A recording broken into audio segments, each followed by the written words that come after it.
Welcome to Bear Fight Whiskey Presents Talking Ted. Today we're talking about episode 1 of Ted, Just Say Yes. You know, the one where Ted tries to get kicked out of school because he doesn't want to go to school. Hell, who does? I'm Jessica Lynn Verdi. And I'm Mike Richards. Before we welcome our guest today, and we're lucky enough to have Giorgia Whigham, Blaire Bennett from TV's Ted the Series, we're going to talk a little bit about Bear Fight Whiskey. And I'm enjoying mine tonight. Just neat. What is the neat experience of Bear Fight Whiskey? So it's very nice because I wanted to experience it for the first time just in kind of an unaltered state, just room temperature, not diluted, and it is oaky. It smells fantastic. It's got just a hint of vanilla and sherry to it, and it's really on its own quite tasty. The next step in my exploration is I'll probably just add a little bit of water to it. Right. As you mentioned, just to open it up just a little bit. Yeah. And and then from there, I'll probably mix an old fashioned, or as my wife calls it, a grumpy old man. And then I'll just sort of just kind of evolve from there. But it's a whiskey that you can have with anything.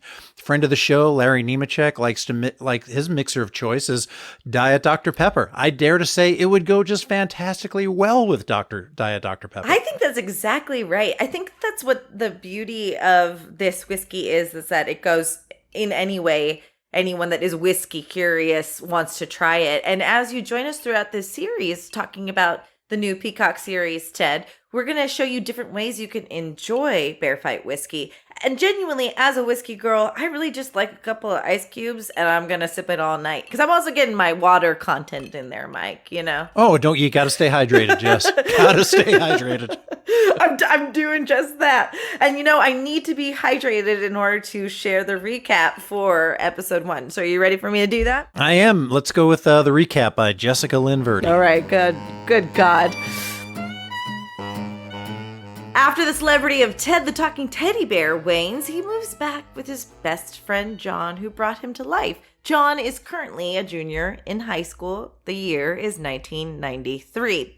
As quickly as it is decided that Ted should go to school with John, Ted decides that he should be expelled. Now, the only way he can be expelled is if he brings drugs onto the campus. So that's what they're going to do. However, their connect is Blaire, John's cousin. Blaire decides to sell weed to Ted under the condition that he does not give any to John. So naturally, of course, within minutes, they're smoking together and the trajectory of their life changes forever. The weed is discovered. Blaire takes the heat. Maddie, John's dad, confronts Blaire and it's revealed that Maddie has been charging Blaire for rent. Blaire's kicked out, Susan's pissed, and it turns out the only way that they can heal all the wounds is by a mouth guard used by Sylvester Stallone in Rocky. Oh, Jess, that recap was so good, I can feel it in my mouth. It's disgusting. It's disgusting. When he puts it in his mouth, it's perfect. Because what else he's... God bless Scott Grimes. You know what I mean? I can picture. But to be fair, I do not question Scott's acting commitment, but I do not think that was actually another man's mouthpiece that he put in his mouth. I believe that he believes Sylvester Stallone's spit is in there. I really believe it. I don't know if you're like me or like anyone else, if anyone else can relate to this. Ted the Series seemed kind of surprising to me. Like, oh, do we really need a TV show about this movie where we got to see this talking bear for two movies? But what a delight this show is. Did I think this was an itch that needed to be scratched? I never would have thought of it. But now that I watch it, I love it. And that's the great thing about really creative people, is they don't necessarily look for the demand, they create the demand. Oh, that's a really beautiful way to put it. And, you know, so much so that even my boyfriend, who hadn't seen the movies before, while I was watching this series again for preparation for you and I to do this show, he was sucked in immediately. Yeah. It launched on Premiere as the most successful Peacock original series. It's premiered in the UK. It's the most successful American sitcom in several decades. So it is. I mean, the show's just crushing it.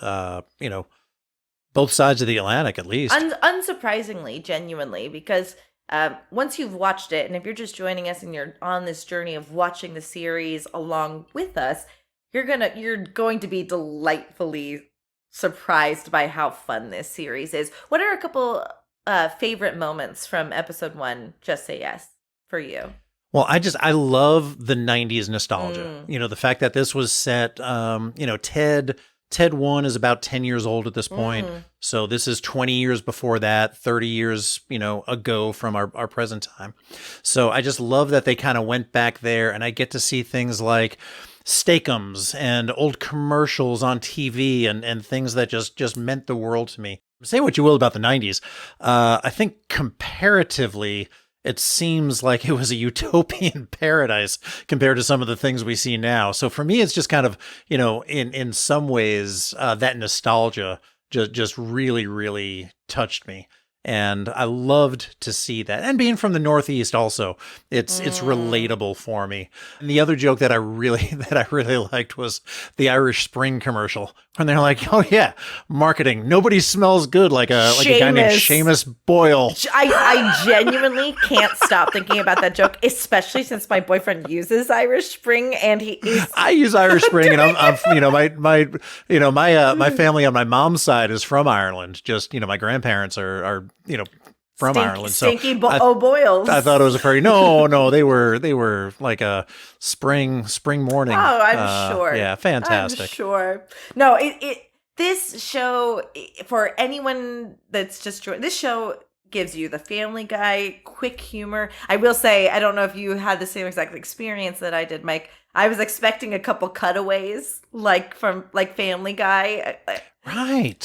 We had a great cameo in this episode from Mike Henry, who's so funny. Before I watched the series, there was a great clip of this moment with Mike Henry at the bank talking about the adult diapers, and I was sold. I was sold based on that clip alone. Yeah, and Mike Henry is so funny. He was on Family Guy for years, the Cleveland Show, and closest to our orbit, Lieutenant Dan. Right.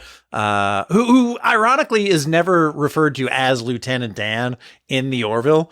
They refer to him as Dan, but because he has 2 bars on his shoulder, everybody calls him Lieutenant Dan. He's a lieutenant. Jeez. So it is just brilliant casting, and again just this familial environment where when we chose where we're going to take our shore leave and cover some other episodes, of course we came here because it's has such close ties to the Orville that we cover on Mission Log the Orville, another Roddenberry podcast. It does feel like the mirror universe for the Orville in a way. So it does make sense for us to come here and visit Ted. And we're so grateful you're joining us on this journey. We're about to take a quick break, and on the other side will be our guest, Giorgia Whigham, who plays Blaire, the cousin of John Bennett. And I'm excited to see you on the other side. Cheers, Jess. Cheers.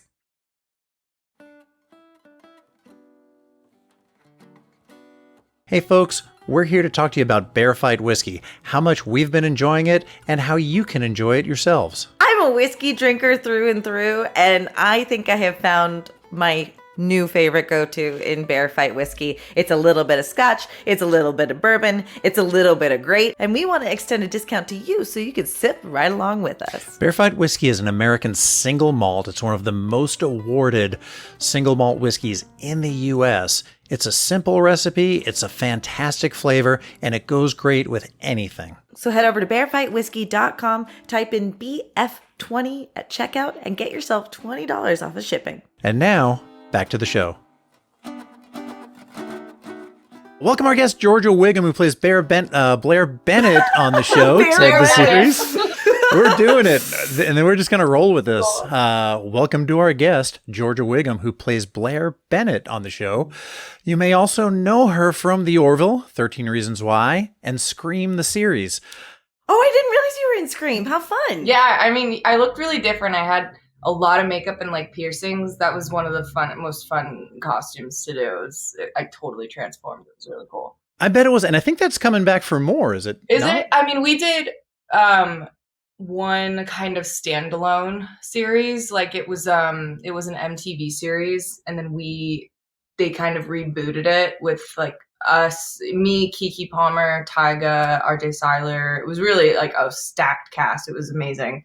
But then it was kind of like a standalone, series. And then if they do come back, I think they'll probably do a whole new cast, new Ghostface. Kind of like a Fargo or like a True Detective. Exactly. Yeah, I was thinking American Horror Story, like an anthology series. Right. Almost like the trope, Ghostface, but it's like, who is it? And what storyline are they going to go for? So I loved it. Oh my God, love it. Cheers, by the way. Cheers. I think we're all imbibing some Bear Fight whiskey. Yes. Are you a straight whiskey drinker or are you... I mean, I was going to go get my Diet Coke, but I just am deciding to, taste it, Sure, yeah. I think we're all on the same point. Jess, it looks like you have a little bit of ice in there. I am a believer of the water. Now, so if you're a true whiskey drinker, you do just a couple drops of water to open it up. Interesting. Right. Okay. It lets the whiskey blossom. Okay. But I like really watered down whiskey. I can drink it straight. This is more on the Scotch world, and I think my palate's more ready for a Scotch. But I like whiskey with ice. I just do. For my second glass after this, I'll definitely try it with a little water. Perfect. Yeah. We're here to talk about episode 1 of Ted, and I'm sure it's fair to talk about like the history. Like you don't exist in a void where the movies didn't happen, right? But and so actually, I'm sad now that Blaire isn't in the movies. I know, right? I'm like, how cool would that have been if somehow there was like a way to have tied that in? But I think Blaire does her own journey, and I'm sure she checks in from time to time. I'm sure she does. In fact, because even though we are focusing on episode 1 right now, I kind of want to ask you, and we may have a season 2, so we'll get more of you as the cousin. But what do you think? Do you think like Blaire goes on to be really successful after graduating college? Like, what do you think her trajectory is? Yeah, I've gotten that question a few times. I definitely think that she has a career in like politics or social justice, kind of something like that. But I was thinking along the same lines, like a civil rights, an advocate, social worker, right. A lawyer in that kind of field. Yeah, it's interesting with everything that's kind of going on with all the colleges right now with the protests and everything. I kind of thought to myself, like, Blaire would be somewhere over, like she would be, on the front lines for whatever cause. And so it's, I think she definitely has a career in like,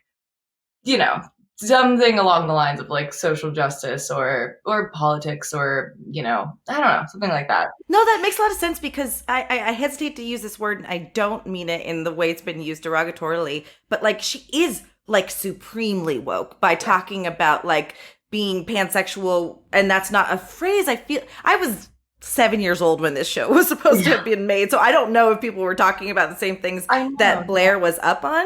But Blaire was up on it, but believably. Yeah, I know. There's a line where she says that she's fluid, and I was kind of like, what? Was that even a thing like back then? But I mean, I guess it makes sense that, even if that's not if the word. You are. Right. I mean, then you just know, right?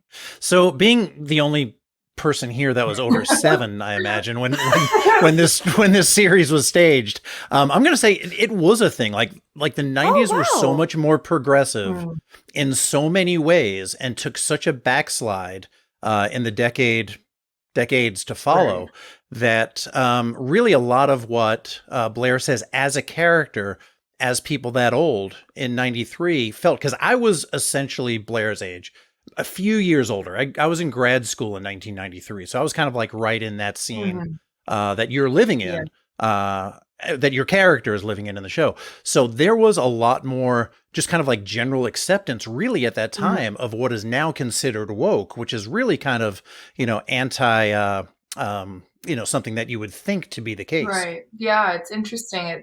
It's so crazy how there's ebbs and flows in society of being woke and then kind of taking going back a little bit, not back per se, but societal norms change. It's so like, and then it became, if you're not woke, then you're like a terrible person, or you know what I mean? It's just, it's always A or B. I don't know. Yeah, it does ebb and flow. What was your personal sort of perception of the 90s before playing this part? Honestly, I didn't have too much of a like I was born in 97, so technically I'm a 90s kid, but I consider it more of like an early Y2K, early 2000s Sure. kid. Of course, yeah. But I mean, honestly, just some of the music I kind of had knowledge of more from just kind of like pop culture and stuff like that. But I was just kind of coming in with open arms, and I was just like, okay, this is the experience. I'm down. I have to be honest, your whole vibe and your hair, even now, it's so 90s. It's almost, I bet you the like makeup and hair didn't have to do much with you in order to fit you in. God. Well, it was really, oh my God, we had the best whole team, but my hair girl, Misha, we had a kind of a meeting beforehand of test shoot, let's see like what we're going to aim for. And I came in and I was like, Seth had said prior, because he knew my hair from the Orville, and he was like, I don't want you doing like anything to it. And so I went to Misha and I was like, this is what we're working with. We're just going to like add some stuff here and there, maybe pull it up, but he doesn't want like a lot of touch-ups. He wanted it to look really natural and real. And so thank you. But yeah, I was really excited because I would just kind of like roll out of bed and show up, and she'd have to like spray it with a little water, and then she'd be like, okay. What that's a dream job. In fact, we're not here to talk about this episode. We're going to talk about episode 1. But one of my favorite things is when your girlfriend and you are in bed, and you're like, "Can I just braid your?" Or she's like, "Can I just braid your hair?" And you're like, "Yes." My line is so genius. I was like, "Oh my God!" It was such a simple way to resolve out of an argument. That was the 90s. The 90s was kind of the roll out of bed and, right. Go to work decade. It was, it was, like I said, it was very progressive. It was casual. It was, everything changed, and everything changed in around 1992 with the music, and it changed. It was for the first time in my life that I saw things changing for the better. Yeah. And, I'm kind of waiting for that breakneck moment again to happen. Yeah. That's so cool. So what we come to find out in this episode is that your character is the gateway to these characters that we know and love to be stoners. I know. To be fair, Jessica, you can't expect him to start with heroin. That's fair. Yeah. It's not the normal trajectory. Oh my God. No, what a surprise. I was so happy when I read that. I was like, oh, thank God. Because that's such a huge part of their personalities in the movies, like that's who they are. And so there is that question of like, who was the person? And so it was really so cool to have that, and to also kind of navigate, like, I don't know, I have younger brothers and stuff, so it's so you're very aware of, because I'm the oldest too, of them having to come to you and be like, this is happening, or you like the gatekeeper of secrets, kind of. Exactly. And it's like, how do we do it? I've had this happen so many times. Like, how do we do it smart? Because I've already gotten in trouble for it in life. Like, I'm not trying to get you in trouble, whatever. And it's same thing that happened with Johnny. Like, that same scenario has happened to me, where I've had to kind of, okay, this is my responsibility. I did it, and so it hit home. I love that, because you, at first, we're trying to acclimate to the series from having known the movies. Right. And then we're like, okay, well, who's Blaire? And then it's such a delightful reveal why you're there. Yeah. That you don't have to be there, right, but that you have like a mission, and that really does lead to more than just a situational comedy, but something really heartfelt. Mm-hmm. Yeah, no, I agree. It is, like you said, like, okay, so what is the purpose of her being there? And there's that purpose, but it also bonds them in a different way than he is able to bond with like his friends or his parents. And so I think that was really special. And the show just kind of needs a voice of reason. And I think that's what you bring to it. That's true. Yeah. How can I forget that? Yeah, of course. Yes. Yeah, she definitely is that. Now, when we introduced you, I think Jessica introduced you as Johnny's cousin, but there was a weird relationship description at one point where where you were called Maddie's brother's wife's daughter. Right? Did anybody catch that in the series? They said, you're gonna do that to your brother's wife's daughter, and I was just like, that's a really weird way to describe With that. Dennis, I think the dump truck. He said. Oh yes, he was trying to alienate you. Yeah. To be fair. Oh, got it. Yeah, remove you as much as possible from being part of the family. I get it. Yeah, but it is smart. Trust me, I get that. But it is smart though that they included, I think, in the first episode, Blaire's backstory of who she's related to and why she's there, and so you do get kind of a sense of her past home life and how like screwed up it was, and so I think I think that was really smart. So I have to ask, did you play her as though she was trying to lose the accent because she was going to college, or like, or you don't have to answer this if you don't want to, but like I can. What's really brilliant about your performance is it's there, but it rings of a person who's trying to shed that. Thank you. I appreciate that, because I was told specifically that I was not going to have an accent. So I kind of got like a little bit excited about that. I was like, oh, okay, like a little bit of weight off my shoulders, because I can mimic, but it's hard for me to kind of read something and then do it, like act it as though you're that, like, exactly. I totally get that. Like, yeah. I'm good at mimicking and kind of doing impressions, but when it comes to that, but that being said, I did not want her to be like, prissy. And there is a sense of me that I was raised in the Valley. Like I have kind of a inflection on certain words, and my dad's always making fun of me. He's like, stop saying like so much, like, well, he's also in New York, right? Am I remembering? Well, I was born in New York, so I have a bit of East Coast on me, but so it was a choice, but it was also me kind of like hearing them as a family, because it was just as they were doing it, so it was great. Oh man, I am loving this conversation. I'm a Long Islander, and there's no more obnoxious accent as a Long Island accent, I think. What? Wait, where are you from in Long Island? Comac, so Western Suffolk County, okay, on the North Shore. Yeah.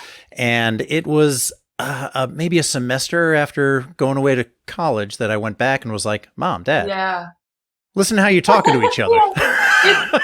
So clean it up. What's wrong with you guys? Right. And so getting away from it, you definitely can hear it more. And I don't know, I was just trying to kind of make her so it wasn't there, but it was also not there. There was a sense that more like, instead of Boston accent, more like just grounded and tough. That's kind of what I was going for. That's what I got. I got kind of like a central Massachusetts, Connecticut kind of accent, which is close to there. Regionally, close enough to live near them and be a relative without being so Boston. Right. Yeah. I think it's a good contrast, because it also does show that she, his whole reasoning behind it was like, he's like, she's more educated than them, and that's just the way it works. And so it was a choice. It wasn't, it was a conscious decision. It wasn't like, I just don't want you to. It was like, no, here's why. I think that is helpful to know, because I'm sure there's a world where you're like, people are going to think I just couldn't do it, so I didn't do it. Yes, that's exactly what I thought. I was like, oh, I really hope. And that's why I wanted to include some of that, like, more gravelly, deeper, tough sound. Are you willing to try a couple of lines now if you were going to do the Boston accent, or is that something that we would just have to edit out later anyway? If I can hear it, like, oh God, I wish Max were here, because I can imitate Max very well. But we can talk about him for a second, because boy, does he just nail it. That's another reason why I didn't want to do it, was because comparing that to that, like, he just knocked it out of the park. And I think that, like, what a crazy, first of all, what a crazy, like, thing to take on, this iconic character. And it's like you're watching young Mark Wahlberg, and all the comments that I've been reading are all the same. And so it's so cool. He's amazing. It's such a unfortunate position for him to be put in, that he beyond rises past the challenge, right?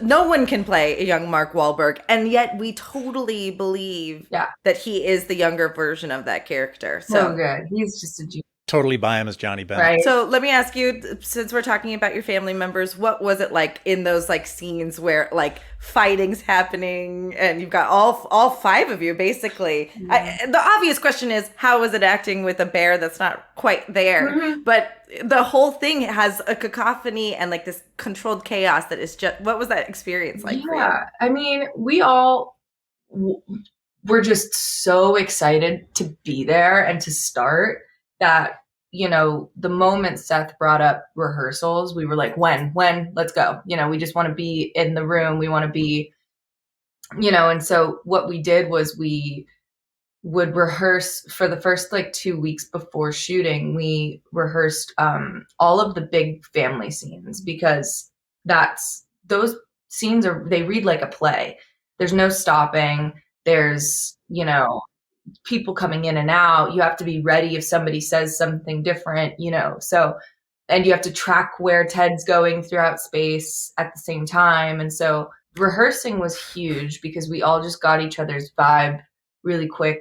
We saw, just how easy we all meshed together. And then also it was really helpful to learn in those days, where the bear is going to be in space. So it wasn't so jarring on the first day, which was so smart. But it was great, because we just all love to mess around and be loud and be in each other's, especially me and Maddie, me and Scott, we love to we got so tight on this shoot. We love to just yell at each other and just because he's the nicest person, and he loves making fun of me in real life and playing pranks on me. So it came from a place of I love you, but oh my God. He's never going to mean something ever to be hurtful. So that way he can be so hurtful. And that's how it was described to me. I mean, when we were chatting with, Seth about the show 2 years ago, he was like, having you there is it's like having a sibling. Yeah. He was like, you're really cool to hang out with. You get along great with everybody.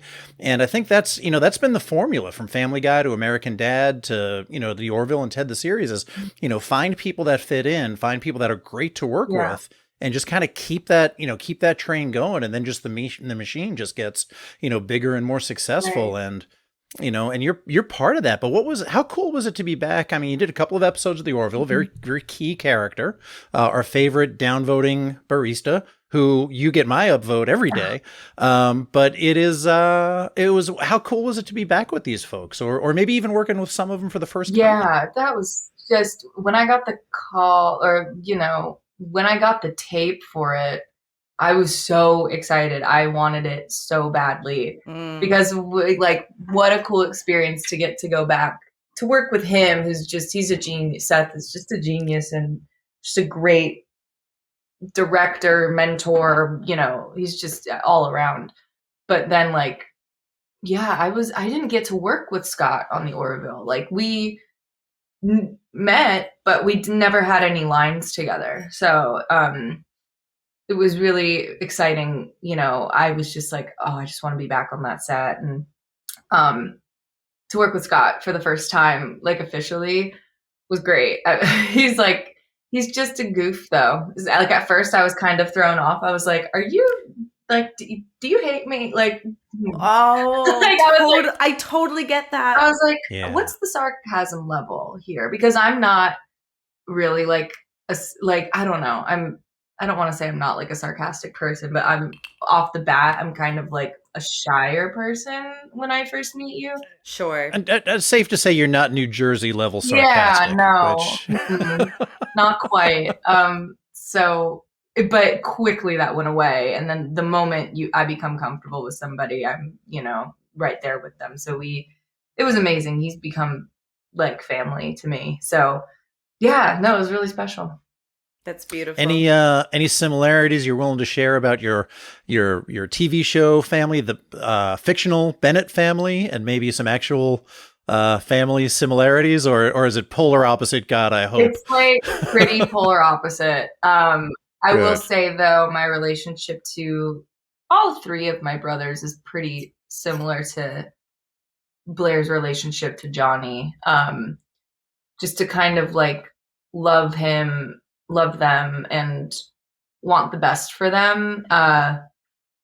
Even if sometimes I can tell they're just not doing the right thing, but they can't step in, I can't be a parent. And so, and just kind of helping them navigate like adolescence and, young adulthood. So I think that while you have your own life to live too. Yeah, I know. I forget sometimes. I've got too many younger siblings. I'm always worried. I'm like, oh. I totally get it. There's something beautiful, if I can just share that with you really quickly. I go through my own things in life as the older sibling, and then they'll come to me a couple of years later and go, I'm going through this thing. And I'm like, I was just there. Yes, so, I know. So there is something beautiful about that camaraderie. Totally. Yeah. And I'm sure that, it's nice for them and for your siblings to kind of have somebody to it's comforting, I bet, to be like, to feel heard or seen, and I would have loved somebody like me when I was going through that. Exactly. So there's no blueprint for something like that. And I think all anybody can hope for is for somebody, whether it's a cousin or a little brother, to give a used prop, a prop that was used in Sylvester Stallone's mouth to somebody so that you don't get kicked out of the room above the garage. Oh my God. Yeah. Probably one of the most disgusting things on the planet. Giorgia, we're so grateful you joined us for episode 1. We're going to have you back for episode 4. Cheers. Cheers. Cheers. And we'll talk to you then. Well, that was a lot of fun. Giorgia was amazing. We've met her before, and she's just that genuine and friendly and welcoming, and talked to us about so many things. And we're really looking forward to next episode also, when we discuss episode 2, My Two Dads. Can't wait, Mike. Cheers. Cheers.